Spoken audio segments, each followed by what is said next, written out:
You know, you look at people going about their daily lives seemingly so normal, and you just wonder what might be hidden beneath that surface. Sometimes it's much darker than you'd ever guess. Today, we're diving deep into one such case, Dennis Rader. You probably know him as the BTK killer, a man who, well, lived this incredibly chilling double life for decades.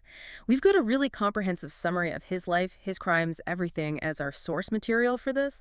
And our mission here isn't just to list facts. We really want to unpack how. How did he pull off this meticulous deception, evade capture for so long? And then the paradox, right? How his own deep-seated need for control, for recognition, actually led to his capture. We'll dig into those surprising details behind the facade. Exactly. And it's not just a timeline of events we're after. It's about exploring that intense psychological compartmentalization he must have used. How does someone keep such a terrifying inner world completely hidden, even from family? It really forces you to think about, the limits of human deception and maybe self-deception, too. Why it matters is crucial here. So let's start at the beginning. Dennis Lynn Rader. Born March 9th, 1945, Pittsburgh, Kansas, but grew up mostly in Wichita. The picture painted is, well, strict, but a stable household. On the surface, nothing really stands out, does it? And that's the core of it, isn't it? The facade. Because Rader himself later admitted to having these really violent sexual fantasies from a young age. We're talking bondage, torture, absolute control over others. He even talked about killing small animals, fantasizing about tying women up. These weren't just, passing thoughts. They were pretty clear early warning signs of some deep-seated sadistic tendencies, a pattern developing long before the first murder. And those tendencies, they eventually exploded into horrific reality. He gave himself that name, didn't he? BTK. Bind, torture, kill. Yeah. Chilling. And it became his signature, used in those awful letters he sent, taunting the police, the media. His actual crimes, the murders, spanned from 1974 to 1991, 10 victims, all around Wichita. And they were methodical, sexually motivated. Seems he often stalked them beforehand. The very first attack shows the scale of his brutality right away. January 15, 1974. The Otero family. He broke in, bound Joseph, who was 38, Julie, 33, and their children, Joseph Jr., only 9, and Josephine, 11. Strangled them all.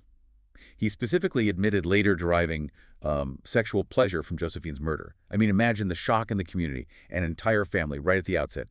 Unprecedented horror. Absolutely. Must have sent waves of terror through Wichita, and it didn't stop there. The following years, more victims. Catherine Brighton, 74, she was only 21, tied, stabbed repeatedly. Her brother Kevin was attacked too, shot, but thankfully survived. Then Shirley Vian in 77, a mother of 3. Tied, strangled while her kids were locked in another room. And Nancy Fox, later that same year, 77, strangled after he broke into her home. And with Nancy Fox, there's that detail you mentioned earlier. Yeah. He actually called the police himself to report finding the body. Just the arrogance. It's hard to wrap your head around. It really is. It speaks volumes about his mindset, that need for control and maybe notoriety. The killings continued into the 80s and early 90s. Maureen Hedge in 85, she was 53, kidnapped, strangled. And then the posing. He took her body to a church, posed her in bondage, took photographs. That shows a real deepening of the ritualistic aspect, doesn't it? Definitely. Then Vicki Wiggerl in 86, strangled at home, found by her husband, tragic. And the last known victim, Dolores Davis, 1991, she was 62, strangled, her body hidden under a bridge. But it wasn't just the physical violence, was it? He craved that psychological dominance, too. Over the whole community, sending those letters, describing the murders in detail, mocking the police for not catching him. Oh, the impact of those letters was immense. It created genuine panic in Wichita. People were double-locking doors, buying guns. There was this constant fear, this feeling that a killer could be anyone, strike anywhere.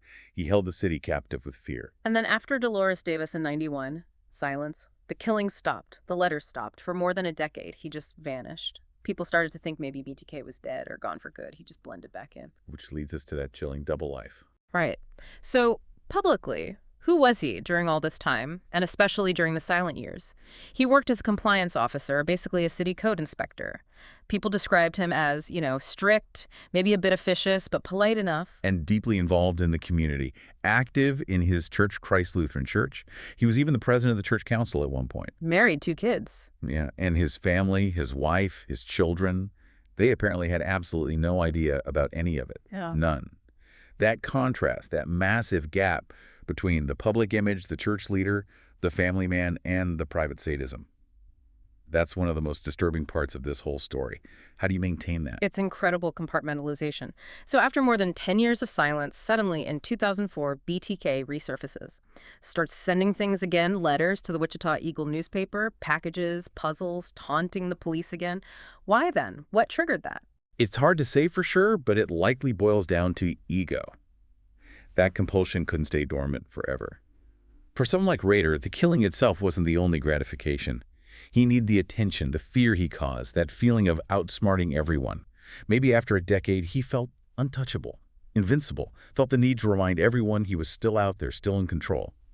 The silence wasn't satisfying that part of him anymore. And that need, that arrogance, directly led to his downfall. The crucial mistake. In one message, he actually asked the police if they could trace information from a floppy disk if he sent one. Can you believe it? That's amazing. And the police played it smart. They responded publicly, basically saying, no, it would be safe. A calculated gamble. And he bought it. He trusted them, or rather, trusted his own perceived cleverness more. Sent them a floppy disk. A perfect example of narcissism tripping itself up. Exactly. Because the police text immediately found metadata embedded in a deleted file on that disk. Oh, what? It showed the disk had been used at Christ Lutheran Church, and the last user was logged as Dennis's. A quick search connects Dennis at that specific church to Dennis Rader, the church council president. His own ego handed them the key. Incredible. So with the name, they needed confirmation. DNA. Investigators got a warrant, obtained a DNA sample from Rader's daughter from her medical records. And it was a match. It matched DNA evidence that had been collected and preserved from BTK crime scenes years, even decades earlier. So the net finally closes. February 25, 2005. Dennis Rader is arrested near his home in Park City, Kansas. After 30 years of terror and evasion. And his behavior after the arrest was just as unsettling, wasn't it, during the interrogation? Reports say he was calm, shockingly calm, confessed to the murders. Described them in this disturbing, matter-of-fact detail. Showed absolutely no remorse, like he was discussing projects he'd completed. Yeah, projects was apparently a term he used. Yeah. He confirmed it was all driven by those lifelong sexual fantasies of domination, bondage, control. It raises that fundamental question, doesn't it? How does a person become so detached from the value of human life, from empathy, from suffering? It's hard to comprehend. Forensic psychology points to things like, profound lack of empathy, extreme narcissism, manipulativeness, seeing others not as people, but as objects for his gratification. Rader seems to fit that profile chillingly well. Legally, it moved pretty quickly after the confession. June 2005, he pleaded guilty, all 10 murders. Then in August 2005, the sentence, 10 consecutive life sentences. The death penalty wasn't an option in Kansas back then for those crimes. So he's incarcerated now at the El Dorado Correctional Facility in Kansas, and likely will be for the rest of his life. And the case still fascinates and horrifies people. Why do you think it has such enduring notoriety? Well, several things stand out, I think. First, that shocking appearance of normalcy. The family man, the church leader, it shatters our assumptions about what evil looks like. Second, the sheer length of time he got away with it. 30 years hiding in plain sight. It speaks to his meticulous planning, but also maybe some luck and circumstances of the time. And third, the way his own ego, that desperate need for recognition, became his undoing. It's almost like a Greek tragedy in a twisted way. His defining trait led to his downfall. So looking back at this whole deep dive, the core takeaway for me is that profound, disturbing gap between the public face and the private monster, and how these intense, consuming needs for control, for attention, even for dark fantasy fulfillment, can ultimately unravel even the most carefully built secrets, no matter how long they've been kept hidden. Absolutely. And it leaves us with a really unsettling thought, doesn't it? How well do we really know anyone? What other ordinary facades might hide extraordinary or even horrific truths? It challenges us as a society to grapple with this terrifying possibility that profound evil can wear the mask of the everyday. What aspect of Rader's story, his chilling duality or his ultimate self-destruction stands out the most to you? Something to really ponder.